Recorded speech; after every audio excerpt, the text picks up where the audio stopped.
नमस्कार दोस्तों, आप देख रहे हैं एचपीएस स्टडीज़ और इस वीडियो में आपके लिए 5 मार्च 2023 का करंट अफेयर लेकर आ गया हूं। साथ में हम स्टैटिक जीके और रिलेटेड करंट अफेयर का रिवीजन करते हुए चलेंगे। अगर आप इस चैनल पर पहली बार आए हो तो चैनल को सब्सक्राइब कर लीजिएगा। वीडियो अच्छी लगे तो वीडियो लाइक करके ज़रूर जाइएगा। लास्ट में आपके लिए क्विज़ रखा है, उस क्विज़ को ज़रूर सॉल्व कीजिएगा। चलिए बात करते हैं लास्ट डे के क्विज़ की। तो लास्ट डे आपसे क्वेश्चन पूछा गया था, who has been honoured with the Player of the Year award by the Asian Chess Federation। तो एशियन चेस फेडरेशन ने किसको player of the year award दिया? तो आंसर था यहाँ पर डी गुकेश को यहाँ पर player of the year award Asian Chess Federation ने दिया था। अब सभी ने आंसर सही दिया था और डिटेल में दिया था। आज के पहले क्वेश्चन को स्टार्ट करते हैं। NADA and which organisation tie up to strengthen value based sports education. तो नाडा और किस संगठन ने मूल्य आधारित खेल शिक्षा को मजबूत करने के लिए समझौता किया है? आंसर होगा ये नाडा और एनसीईआरटी ने यहाँ पर कोलैबोरेशन किया है, जिससे कि जो स्पोर्ट्स में वैल्यू को और बेहतर किया जा सके और बच्चों में इंक्लूड किया जा सके कि क्या गलत है और क्या सही है। अगर आप स्पोर्ट्स फील्ड में जा रहे हैं तो आपको समझ आना चाहिए कि स्पोर्ट्स की भावना को हम किस तरीके से जगा कर रख सकते हैं। तो यहाँ पर नाडा और एनसीईआरटी मिलकर काम करने वाले हैं। एनसीईआरटी सुना होगा आपने, national council of educational research and training इसकी फुल फॉर्म है। नाडा नेशनल एंटी डोपिंग एजेंसी है, डोपिंग को भारत में रोकने के लिए ये कार्य करती है। तो ये दोनों मिलकर स्पोर्ट्स एजुकेशन में किस तरीके से हम बेहतर योगदान दे सकते हैं, खिलाड़ी वैल्यूज़ को, जो उनकी बेसिक वैल्यूज़ है, उनको कैसे आगे बढ़ाकर ले जा सकते हैं, दोनों मिलकर इसको बढ़ाने की कोशिश करने वाले हैं। ध्यान रखेंगे, पूछा जा सकता है। यहाँ पर नाडा की बात कर ले तो नाडा जिसको फॉर्म किया गया था 2005 में, ध्यान रखिएगा, नई दिल्ली इसका हेडक्वार्टर है, डायरेक्टर जनरल रितु सेन है। अगर एनसीईआरटी की बात करें तो इसका ऑब्जेक्टिव है to bring quality in education. New Delhi में इसका हेडक्वार्टर है, डायरेक्टर इसके हृषिकेश सेनापति। ठीक, चलिए आगे बात करें तो जो रिसेंटली में नेशन संबंधित करंट अफेयर बने हैं उनको रिवाइज करते हैं। पहला क्वेश्चन पढ़ लिया। दूसरा, भारत की कैबिनेट ने 2 लाख पैक्स का मतलब प्राइमरी एग्रीकल्चर कोऑपरेटिव सोसाइटी को डेवलप करने की अनाउंसमेंट की है। लगभग 66,000 डेवलप हो चुकी हैं और आगे काम चल रहा है। साउथ अफ्रीका जिसने 100 चीते भारत में ट्रांसफ़र करने का एमओयू साइन किया है। राजस्थान जिसने 2 दिन का कृषि महोत्सव अपने यहाँ पर ऑर्गेनाइज कराया। उत्तर प्रदेश जहाँ पर मोबाइल गेमर्स की संख्या सारे राज्यों के कंपेयर में सबसे ज़्यादा है। केरला का कोल्लम डिस्ट्रिक्ट जो कि भारत का पहला कॉन्स्टिट्यूशन लिटरेट डिस्ट्रिक्ट बनकर उभरा है। भारत का पहला centre of excellence online gaming का शिलोंग मेघालय में ओपन होगा। नरेंद्र मोदी जी जिन्होंने 26 नंबर का national youth festival Hubli Karnataka में लॉन्च किया। और पहला कारों की रेस जो ऑर्गेनाइज हुई थी हैदराबाद में, ध्यान रखिएगा, वाराणसी कैंट रेलवे स्टेशन को 5 स्टार ईट राइट स्टेशन का दर्जा मिला है। आगे बात करें, अगला question, gold deposits found at different location in 3 districts of which state और यूनियन टेरिटरी। तो 3 डिस्ट्रिक्ट में अलग अलग जगहों पर गोल्ड की गोल्ड के खदानें मिली हैं, गोल्ड की माइंस मिली हैं। अब ये किस स्टेट में अभी रिसेंटली में मिली? तो आंसर होगा ये रिसेंटली में ओडिशा में ऑब्जर्व की गई। तो यहाँ पर ए ऑप्शन बिल्कुल सही होगा। याद रखिएगा, भारत में अगर गोल्ड की बात करें तो सबसे ज़्यादा भारत में गोल्ड कहाँ होता है? आंसर होगा कर्नाटका में सबसे ज़्यादा गोल्ड का उत्पादन होता है।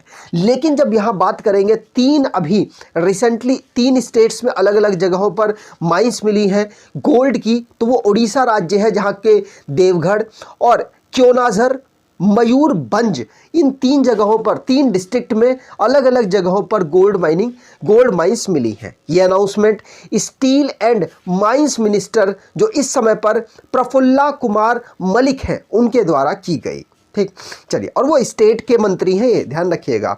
तो यहाँ पर बात करते हैं उड़ीसा की। उड़ीसा कोस्टल लाइन बनाता है। भारत के टोटल 9 स्टेट और 4 यूनियन टेरिटरी कोस्टल लाइन बनाते हैं, जिसमें से उड़ीसा भी एक है। अगर इसके इंटरनल बाउंड्री की बात करें तो वेस्ट बंगाल, झारखंड, छत्तीसगढ़ और आंध्र प्रदेश के साथ इसकी लगती है। इसको स्टेट के रूप में 1936 को फॉर्म किया गया था, 1 अप्रैल को ही उत्कल दिवस के रूप में हम ऑब्जर्व करते हैं। कैपिटल इसकी भुवनेश्वर है, डिस्ट्रिक्ट 30 है और गवर्नर यहाँ के गणेशी लाल है।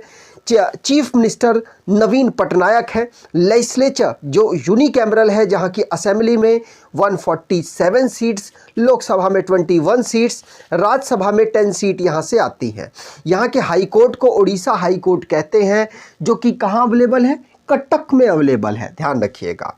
आगे बात करें तो अगर इसी प्रकार से आप अपने स्टैटिक जीके वाले पोर्शन को बेहतर करना चाहते हैं तो आप इस ई बुक को परचेज कर सकते हैं। इस ई बुक में ऑलमोस्ट सभी टॉपिक कवर किए गए हैं, आपको बहुत बेनिफिट मिलेगा। तो आप इसको परचेज करके अगर 2-3 बार रिवाइज कर लेंगे तो यकीन मानिए आपके काफ़ी क्वेश्चन सही होने लग जाएंगे, जो आप कन्फ्यूज़न में गलत कर देते हैं। अगला question, national youth parliament festival begin on 2 March 2023 eight which city? तो राष्ट्रीय युवा संसद महोत्सव 2 मार्च 2023 को किस शहर में शुरू किया गया? आंसर होगा ये शुरू किया गया है नई दिल्ली में। कहाँ पर? नई दिल्ली में। तो जो स्टूडेंट्स हैं उनको बताने के लिए कि पार्लियामेंट में किस तरीके से काम होता है, उनको उसका एक्सपीरियंस देने के लिए हम नेशनल यूथ पार्लियामेंट फेस्टिवल को ऑब्जर्व करते हैं। ये इस बार का 4th संस्करण था। कौन सा? 4th संस्करण। इसको सेंट्रल हॉल ऑफ पार्लियामेंट नई दिल्ली में ऑब्जर्व किया जाता है। ध्यान रखेंगे, इसमें अलग अलग स्टेट्स और यूनियन टेरिटरी के बच्चे पार्टिसिपेट करते हैं। इनको अलग अलग लेवल पर सिलेक्ट किया जाता है। फाइनली जो कुछ बच्चे हैं उनको सिलेक्ट करने के बाद फिर यहाँ पर इनको डिस्कशन के लिए बुलाया जाता है। तो 4th एडिशन है इस बार का, जिसको दिल्ली में ऑब्जर्व किया गया 2 मार्च को। यहाँ पर बात की जाए इसकी थीम की, तो idea for a better tomorrow, India for the world, ये इसकी थीम है। उसके अंतर्गत इसको ऑब्जर्व किया गया। बाकी आप यहाँ पर देख सकते हैं टोटल जो स्टेट्स के अलग अलग कंपटीटर्स हैं उनको बुलाया गया। उनमें से टॉप 29 जो फाइनलिस्ट हैं उनको यहाँ पर जूरी ने सिलेक्ट किया और फिर फाइनली यहाँ पर पार्टिसिपेट करने के लिए इस सेंट्रल हॉल में इन 29 बच्चों को बुलाया गया है। यहाँ पर बात की जाए नेशनल यूथ पार्लियामेंट फेस्टिवल की, तो 2019 से इसको ऑब्जर्व किया जा रहा है, ध्यान रखिएगा। उसके बाद 2021 में हुआ, उसके बाद 2022 में हुआ। कोरोना की वजह से 2020 में नहीं हो पाया था। अगर बात करें किस लेवल पर इनको सिलेक्ट किया जाता है, तो 3 लेवल पर इनको सिलेक्ट किया जाता है, डिस्ट्रिक्ट लेवल, स्टेट लेवल और नेशनल यूथ लेवल। तो ध्यान रखिएगा 3 अलग अलग लेवल पर इनको सिलेक्ट करके आगे इनसे डिस्कशन कराया जाता है। ठीक, आगे बात करें। अगला question, world obesity day is celebrated every year on, तो विश्व मोटापा दिवस हर साल कब मनाया जाता है? आंसर होगा विश्व मोटापा दिवस हम 4 मार्च को ऑब्जर्व करते हैं। दुनिया में मोटापा जो हमारी बॉडी के लिए, हमारी हेल्थ के लिए कितना खराब है, इससे किस प्रकार से बचा जा सके, क्योंकि मोटापा सिर्फ मोटापा नहीं है, इसकी वजह से और दूसरी बीमारियां भी आ सकती हैं। उसकी अवेयरनेस फैलाने के लिए इसको ऑब्जर्व किया जाता है। 4 मार्च को ऑब्जर्व होता है, ध्यान रखिएगा। अगर इसकी थीम की बात करें तो changing views, let's talk about obesity, changing attitude, let's talk about obesity इसकी थीम रखी गई है। यहाँ पर ध्यान रखिएगा, रिपोर्ट बताई गई है कि जो दुनिया में ओबेसिटी है वो लगातार बढ़ती चली जाएगी। रीज़न आप समझ ही रहे होंगे, अब कोरोना के बाद ऑनलाइन सिस्टम ज़्यादा ट्रांसफ़र हुआ है और आपको पता है ऑनलाइन सिस्टम मतलब घर पर बैठकर आप सारे कार्य कर सकते हैं। तो इससे ये भी एक कारण आगे चल के बनेगा ओबेसिटी का। यहाँ पर बात की जाए 2015 से इस डे को ऑब्जर्व किया जा रहा है दुनिया में। आगे बात करें। अगला question, which teams was play first match in women Premier league 2023, तो 4 मार्च को पहला मैच हुआ। किसके किसके बीच में हुआ ये आपको बताना है। आंसर होगा ये हुआ है मुंबई इंडियंस और गुजरात जायंट्स के बीच में। पहला मैच वुमेन्स का जो आईपीएल है, वुमेन प्रीमियर लीग, इसका पहला मैच हुआ इन दोनों टीम के बीच में। ध्यान रखिएगा, पूछा जाता है और कहां हुआ, तो नवी मुंबई में ऑर्गेनाइज कराया गया।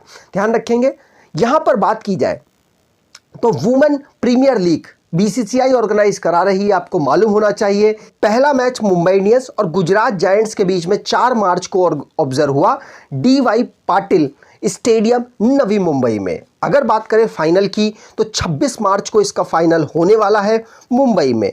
यहां पर बात करते हैं अलग अलग टीम, कितनी टीम है वैसे, 5 टीम है टोटल। उन 5 टीमों के कौन कौन कैप्टन बनाए गए हैं, नाम इंपॉर्टेंट है, पूछा जा सकता है। तो बात करें अगर मुंबई इंडियंस की तो हरमनप्रीत कौर, जो कि हमारे इंटरनेशनल क्रिकेट की T20 क्रिकेट है उसमें भी ये कैप्टन है, इनको बनाया गया है मुंबई इंडियंस का कैप्टन। स्मृति मंदाना, जिनको आरसीबी रॉयल चैलेंजर्स बेंगलोर का बनाया गया, और ऑस्ट्रेलिया की कैप्टन है मैग लेनिंग, इनको दिल्ली कैपिटल्स का कैप्टन बनाया गया। गुजरात जायंट्स का बेथ मूने को कैप्टन बनाया गया, और एलिसा हिली को, जो कि ऑस्ट्रेलिया की विकेट कीपर बैट्समैन है, इनको Uttar Pradesh warrior, UP warrior का कैप्टन बनाया गया। तो ये 5 टोटल टीमें इस बार पार्टिसिपेट कर रही हैं, आप यहां पर देख पाएंगे। बीसीसीआई के द्वारा इसको ऑर्गेनाइज कराया जाता है। अब जो भी रिसेंटली में क्वेश्चंस बने हैं स्पोर्ट्स से रिलेटेड, उनको रिवाइज करते हैं। पहला क्वेश्चन पढ़ लिया। दूसरा, मध्य प्रदेश जिसने 13th नंबर का hockey India senior women national championship को जीत लिया। ध्यान रखेंगे, इसको ऑर्गेनाइज कहां कराया गया था, तो आंध्र प्रदेश में इसको ऑर्गेनाइज कराया गया था। ICC women's T20 World Cup में ऑस्ट्रेलिया ने साउथ अफ्रीका को हरा दिया। साउथ अफ्रीका में ही इस टूर्नामेंट को ऑर्गेनाइज कराया गया। All India taekwondo championship Delhi में ऑर्गेनाइज कराई जाएगी। रियल मैड्रिड जिसने क्लब वर्ल्ड कप फीफा का जीत लिया सऊदी अरेबिया के अल हिलाल क्लब को हराकर। रियल मैड्रिड की बात करें तो स्पेनिश क्लब है। खेलो इंडिया यूथ गेम महाराष्ट्र ने यहां पर टॉप कर दिया, मध्य प्रदेश में ऑर्गेनाइज कराया गया।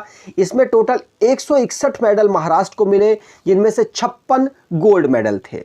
भारत जिसने women under 19 T20 World cup को जीत लिया। स्पोर्ट्स मिनिस्ट्री जिसने रेसलिंग फेडरेशन ऑफ इंडिया के सारी एक्टिविटीज को सस्पेंड कर दिया। ब्रजभूषण इनके जो प्रेसिडेंट थे, उनके ऊपर बहुत सारे जो पहलवान थे उन्होंने ब्लेम लगाया था गलत एक्टिविटीज करने का। शुभमन गिल जिनकी बात करें तो 200 रन इन्होंने बनाए हैं, और ये पहले मतलब सबसे यंगेस्ट प्लेयर बन गए हैं दुनिया में जिन्होंने ओडीआई में 200 रन बनाए। ठीक, और भारत के तो 5वें पर्सन ये बने ही हैं। हॉकी इंडिया जिसने अपना पहला मेटावर्स लॉन्च किया, जिसका नाम हॉकीवर्स रखा गया। आगे बात करें, अगला question, which city is the host of the G20 foreign ministry meeting. तो कौन से शहर में G20 विदेश मंत्रियों की बैठक की मेजबानी की गई। आंसर होगा पहली मेजबानी विदेश मंत्रियों की नई दिल्ली में की गई। इस समय पर हमारे विदेश मंत्री कौन है, तो एस जयशंकर साहब हैं, और भारत दिसंबर 2022 से अगले साल तक इसकी, मतलब 2023 तक दिसंबर तक इसकी मेजबानी करने वाला है। ध्यान रखिएगा, भारत इस बार का प्रेसिडेंट है, इस बार का माफ कीजिए चेयरमैन है किसका, G20 का। नई दिल्ली में G20 की फॉरेन मिनिस्टर्स की मीटिंग ऑर्गेनाइज कराई गई। ध्यान रखेंगे। अब यहां पर बात करें तो भारत में ऑर्गेनाइज कराई जा रही है, तो भारत अपने द्वारा कुछ गेस्ट मेंबर्स को यहां पर इनवाइट कर सकता है, जिसमें भारत ने 9 कंट्रीज को अपने यहां पर मेंबर इनवाइट किया हुआ है। Bangladesh, Egypt, Mauritius, Netherland, Nigeria, Oman, Singapore, Spain और यूएई इसमें शामिल है। आगे बात करें, अगला question, which bank has completed the acquisition of Citigroup India consumer business. तो किस बैंक ने सिटी ग्रुप के भारत उपभोक्ता व्यवसाय का अधिकरण पूरा कर लिया। तो आंसर होगा ये एक्सिस बैंक ने भारत उपभोक्ता, सिटी ग्रुप के भारत उपभोक्ता व्यवसाय का अधिग्रहण किया है। ध्यान रखिएगा, एक्सिस बैंक भारत की बात करें तो सबसे प्राइवेट बैंक्स में सबसे उभरते बैंकों में से एक है। अगर बात करें प्राइवेट बैंक में तो पहले पर HDFC आता है, दूसरे पर ICICI आता है और तीसरे पर एक्सिस बैंक आता है। तो तीसरे नंबर पर भारत में इस बैंक का नंबर आता है। तो काफ़ी ग्रोइंग बैंक है और इसने city group India consumer business को ओवरटेक किया है। कितने में ओवरटेक किया है? तो 1603 करोड़ रुपए में ओवरटेक कर लिया है। ठीक, आगे बात करें एक्सिस बैंक की, तो एक्सिस बैंक को 1993 में फाउंड किया गया था। इसका हेडक्वार्टर मुंबई में है। अमिताभ चौधरी इसके एमडी और सीईओ हैं। राकेश मखीजा चेयरपर्सन है। आगे बात करें, अगला question, as per the Indian state energy transition report which state made the most progressive in transition to clean electricity. तो क्लीन इलेक्ट्रिसिटी को डेवलप करने में इंडिया स्टेट एनर्जी ट्रांजिशन के अकॉर्डिंग के एक रिपोर्ट जारी की गई, उसके अकॉर्डिंग कौन सा राज्य इस पर टॉप पोजीशन पर है, बहुत अच्छा कार्य कर रहा है? तो आंसर होगा कर्नाटका और गुजरात। ए ऑप्शन यहां पर बिल्कुल सही होगा। ये बहुत बेहतरीन काम कर रहे हैं Indian state energy transition report के अनुसार। देख पाएंगे तो कर्नाटका और गुजरात पहले और दूसरे पायदान पर हैं। अगर बात करें कर्नाटका और गुजरात में भी टॉप पोजीशन पर कौन है, तो यहां पर कर्नाटका का नंबर टॉप पोजीशन पर आता है, लेकिन लास्ट पोजीशन पर वेस्ट बंगाल, बिहार और उड़ीसा हैं। ये सबसे खराब काम कर रहे हैं, ध्यान रखिएगा। आगे बात करें, अगला क्वेश्चन, कर्नाटका और गुजरात याद रखिएगा, ध्यान पूछा जा सकता है। अब यहाँ पर जो भी रिसेंटली में स्टेट से रिलेटेड करंट अफेयर बने हैं उनको रिवाइज करते हैं। पहला क्वेश्चन पढ़ लिया। दूसरा, दिव्यांग पार्क जिसको नागपुर महाराष्ट्र में इनॉग्रेट किया गया। राजस्थान जिसने 13,000 करोड़ की ईस्टर्न राजस्थान कैनाल प्रोजेक्ट को पैसा एलोकेट किया है, जिससे कि कोटा की तरफ जो राजस्थान है उसको पानी की अवेलेबिलिटी कराई जा सके। नागालैंड गवर्नमेंट और पतंजलि फूड लिमिटेड ने आपस में कोलैब किया है, जिससे कि पाम ऑयल कल्टीवेशन को डेवलप किया जा सके, बेहतर किया जा सके नागालैंड में। उत्तर प्रदेश जिसने आरोहिणी इनिशिएटिव ट्रेनिंग प्रोग्राम को लॉन्च किया। छत्तीसगढ़ चीफ मिनिस्टर भूपेश बघेल ने मंथली अलाउंस अनएम्प्लॉयड यूथ को अनाउंस किया है। ईयर ऑफ एंटरप्राइजेस केरला में प्रोजेक्ट को अनाउंस किया गया। डॉक्टर जितेंद्र सिंह जिन्होंने National Genome Editing and Training Centre को मोहाली पंजाब में इनॉग्रेट किया। उड़ीसा जिसको United Nation Habitat's World Habitat Award 2023 Jaga mission के लिए मिला है। अगला question, which union ministry launch the grievance appellate committee. तो किस केंद्रीय मंत्रालय ने शिकायत अपील समिति लॉन्च की है? आंसर होगा शिकायत अपील समिति को ministry of electronics and IT के द्वारा लॉन्च किया गया। कौन है ये? तो अश्वनी वैष्णव इस समय पर हमारे माईटी के मिनिस्टर, मतलब ministry of state for electronics and information technology के मिनिस्टर हैं। यहाँ पर बात की जाए तो ये मिनिस्टर ऑफ स्टेट के द्वारा लॉन्च किया गया, राजीव चंद्रशेखर के द्वारा। ध्यान रखिएगा, ग्रीवियंस अपीलेट कमेटी, ध्यान रखेंगे। ये डिजिटली माध्यम से अब नागरिक इसमें अपनी शिकायत को दर्ज करा सकते हैं। और यहाँ पर अब बात करें आज के क्विज की, तो who has been appointed as the new coach of the Indian men's hockey team. बताइएगा किस देश से बिलोंग करते हैं, पहले कौन रहे, किसकी जगह ये लेने वाले हैं, ये सारी डिटेल इस क्वेश्चन कमेंट बॉक्स में बताइएगा। अगर आपको ये वीडियो अच्छी लगी है तो आपसे अनुरोध करूँगा वीडियो को लाइक कर दीजिएगा, चैनल को सब्सक्राइब कर लीजिएगा। धन्यवाद।